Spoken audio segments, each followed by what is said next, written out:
একদিন এই লোকটা যখন দরজা খুলে তখন অনেকগুলো মাছ সাঁতার কাটতে কাটতে বের হয়ে আসে। যা পাওয়ার পর লোকটা অনেক খুশি হয়ে মাছগুলোকে নিজের প্যান্টের ভিতরে ভরে বাড়িতে নিয়ে ফ্রিজে রেখে দেয়। কারণ একদিন লোকটা নিজের হাতে থাকা ছোট্ট একটা লকেট অবাক হয়ে দেখতে শুরু করে। তখন তার মাথায় সেই লকেটের মাধ্যমে মাছ ধরার আইডিয়া চলে আসে। কিন্তু যখনই সে ওই লকেটের মাধ্যমে মাছ ধরতে শুরু করে তখনই লকেটটা সুতোটা ছিঁড়ে লকেটটা পানির মধ্যে পড়ে যায়। এই জন্য লোকটাও কোনো কিছু না ভেবে লকেটটাকে নেওয়ার জন্য পানির মধ্যে লাফ মেরে দেয়। তখন সে দেখতে পায় অনেক বড় একটা মাছ তার সেই লকেটটাকে খেয়ে সেখান থেকে জলদি করে পালিয়ে যাচ্ছে। এই জন্য লোকটা তার বাড়িতে গিয়ে সেই বড় মাছটা একটা ছবি আঁকিয়ে নেয়। এরপর সে সিদ্ধান্ত নেয় নদীর সবগুলো মাছকে সে ধরে ফেলবে যতদিন না পর্যন্ত সে তার লকেটটাকে খুঁজে পাচ্ছে। এরপর সে মাছ ধরার পর মাছের পেট ও মুখগুলোকে চেক করতে শুরু করে দেয়, কিন্তু তবুও সে তার লকেটটাকে কোথাও খুঁজে পাচ্ছিল না। কিন্তু একদিন সে বাড়িতে গিয়ে দরজা খোলার পর দেখতে পায় তার ফ্রিজের পিছনে অনেকগুলো বিড়াল লুকিয়ে আছে। এই জন্য লোকটা অনেক রেগে সেই বিড়ালগুলোকে ঘর থেকে বের করে দেয়। এরপর সে রাতের বেলা বড় মাছটার ছবিটাকে প্রজেক্টরের মাধ্যমে ভালো মতো দেখতে শুরু করে দেয়। এরপর সে বড় মাছটাকে ধরার জন্য একটা বরফ জমা নদীর উপরে চলে যায়। কিন্তু তার বাড়ির পাশে একটা বৃদ্ধ লোক বাস করত।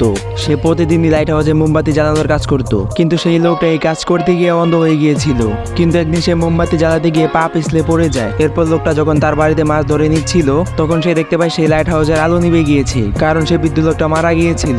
এরপর লোকটা বাড়িতে গিয়ে নিজের অগোছালো ঘরটা দেখার পর নিজের ভুল বুঝতে পারে, কারণ সে এতদিন ছোট একটা লকেটের পিছনে নিজের জীবনে অনেক মূল্যবান সময়গুলো নষ্ট করে ফেলেছিল। এই জন্য সবগুলো বড় মাছের ছবিকে ছিঁড়ে নিয়ে নদীর মধ্যে ফেলে দেয়।